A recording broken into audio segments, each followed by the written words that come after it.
Hola amigos, bienvenidos a Misteriosamente Cierto. Hoy vamos a hablar de un tema muy fascinante, la Atlántida, la ciudad perdida. En algún rincón donde se unen la mitología y la historia encontramos lugares de leyenda, sitios que para algunos pueblos fueron auténticos relatos de tiempos antiguos, para otros solo fueron un cuento, para quizá los más cautos, historias metafóricas de las que sacar alguna lección de provecho para sus contemporáneos.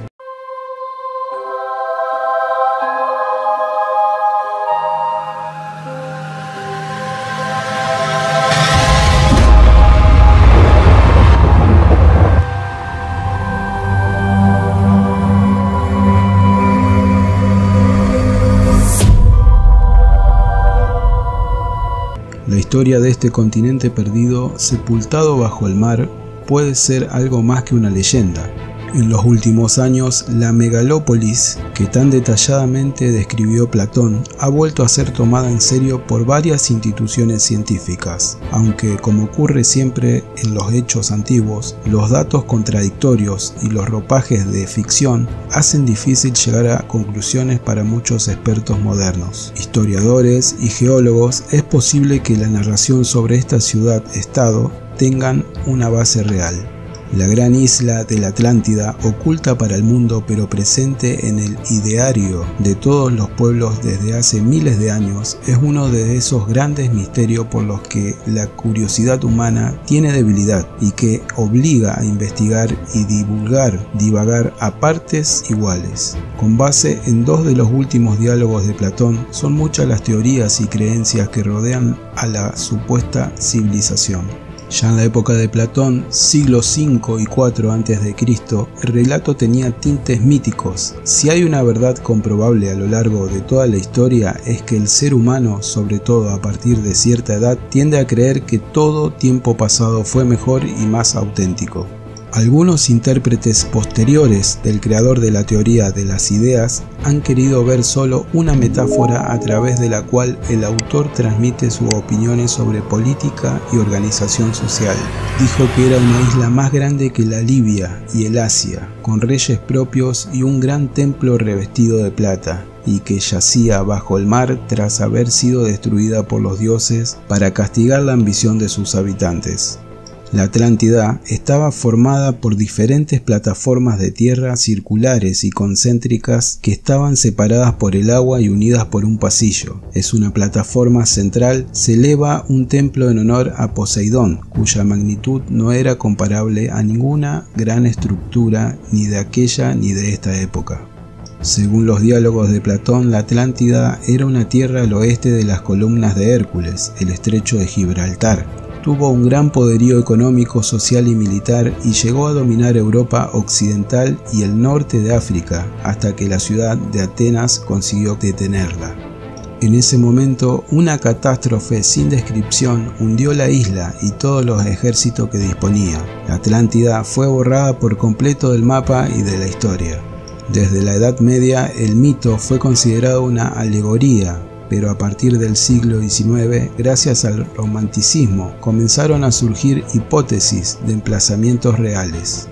El cielo se abrió, el mismísimo río Estigio llovió sobre la tierra mientras ésta se rompía y separaba. Su poderío militar de nada servía ahora, ni su sabiduría o riqueza. Los barcos se estrellaban contra las olas y saltaban en mil pedazos mientras los rayos celestiales derruían templos, hogares y palacios. Poseidón, su padre, les había abandonado. Zeus les despreciaba y estaba descargando toda la ira del monte Olimpo sobre ellos, cuando la mismísima tierra escupió fuego, cubriéndolo todo en una nube negra, y el agua comenzó a subir. Lo comprendieron.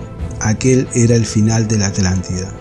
La localización de la legendaria ciudad de Troya en 1882 hizo que las olvidadas ruinas de la Atlántida volvieran a estar presentes en las ansias de tanta gente, y fue entonces cuando surgieron los primeros textos que popularizaron el mito. Decenas de autores construyeron ladrillo a ladrillo diferentes versiones de la desaparecida isla que alimentaron a la vez las creencias de grandes masas de gente, desde avanzadísimas tecnologías, contactos con alienígenas o mundos acuáticos habitados por sirenas y tritones. La Atlántida ha ido deformando su historia hasta convertirse en el conejo blanco al que seguir por la madriguera. Mientras las investigaciones científicas, históricas o arqueológicas y las sesiones de esoterismo y teorías paranormales siguen discutiendo sobre el lugar de reposo, naturaleza y causas de la destrucción de la Atlántida. Esta seguirá siendo un importante elemento popular que todos podemos disfrutar y que nos permite soñar e imaginar con mundos perdidos, dioses furiosos y civilizaciones condenadas. Hay misterios que tal vez nunca sean resueltos e incluso que es mejor que queden sin respuesta, misterios que aportan algo de magia a la vida. Ahora vamos a repasar 3 teorías de lo que le pudo pasar a la Atlántida. Teoría número 1. Un continente sumergido en el Atlántico. Si somos fieles al relato, una isla más allá de las columnas de Hércules, nuestra mirada va directa al océano Atlántico. La primera teoría localiza allí la Atlántida, cuyos montes más altos no llegaron a cubrirse y corresponderían con las islas que conforman la llamada Macoronesia, o sea, Azores, Madeira, Islas Salvajes, Canarias y Cabo Verde. La idea de un continente de tal tamaño que desapareciera repentinamente es completamente inverosímil. Esta teoría es foco de la mayoría de ideas ocultistas y otras relacionadas con vida extraterrestre.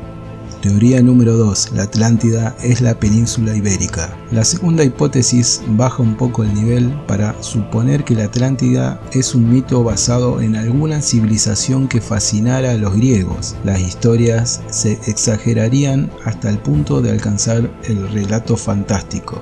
Así, la que ha ganado más fama es la homologación de la Atlántida con la cultura de Tartessos, que se localiza más o menos en la última parte del curso del río Guadalquivir. Dado que la capital era una de las islas con canales, lo que se ha sugerido es que esta era el archipiélago de islas que los griegos llamaban Gadeira, es decir, Cádiz, cuya forma era bastante diferente a la de la ciudad actual.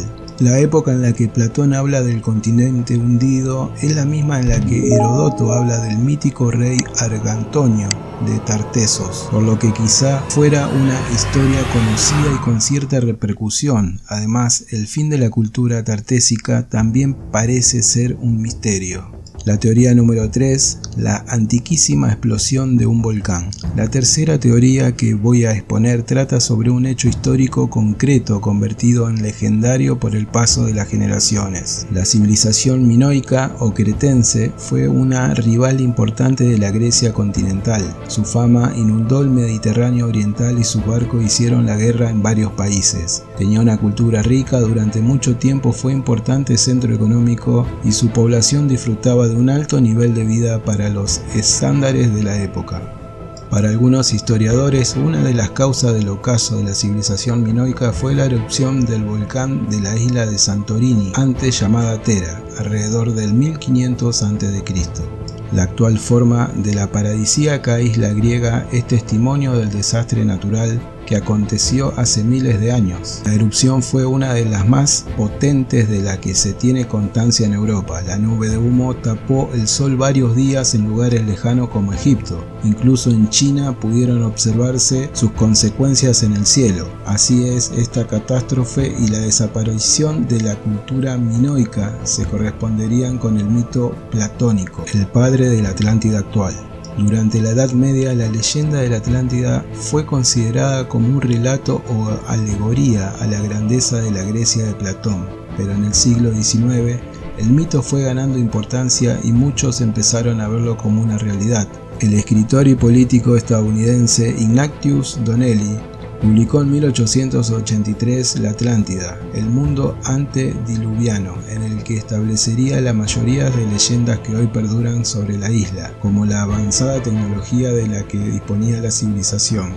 Una aguja en un pajar. La popularización del mítico lugar ha hecho surgir todo tipo de teorías sobre las coordenadas en las que se encontraría la isla hundida bajo el mar. Desde el actual Santorini, el gran valle de Grif en Israel o el antiplano boliviano hasta Dinamarca, Indonesia o toda Europa, Cada autor convierte la Atlántida en una isla tipo Perdidos, capaz de desplazarse de una punta del mundo hacia la otra. La opción más popular es la de Santorini y la civilización atlante sería una deformación de la cretense. Teniendo en cuenta toda esta información, ¿qué opinas de la Atlántida? ¿Es un mito o es real? Bueno amigos, eso es todo por el momento. Espero hayan disfrutado como yo del video. Un saludo y nos vemos en próximas entregas. Gracias.